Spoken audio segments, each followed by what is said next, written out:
Schon im 19. Jahrhundert prangerte der britische Bischof William Eng an, dass wir unsere entfernten Verwandten mit Fell und Federn so grausam behandeln, dass wenn sie in der Lage wären, eine Religionsgemeinschaft zu gründen, sie den Teufel in menschlicher Gestalt darstellen würden. Der Ausweg aus ihrer Hölle liegt dabei auf unseren Tellern.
Ich will die Erde erleben, doch ich glaub, ich bin geboren, um zu leiden.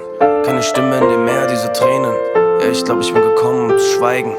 Seh nur Metall, keine Wälder, keine Seen, keine Weiden. Sag, guckst übern Tellerrand. Sag, ist völlig relevant. Diese Farce ist nicht mehr elegant. Wenn du ahnst, wenn du weißt, dass ein Ende naht. Nicht mehr sterben, um die Hölle zu sehen, durch die Hölle zu gehen, ohne Chance auf ein Leben, ey. If you can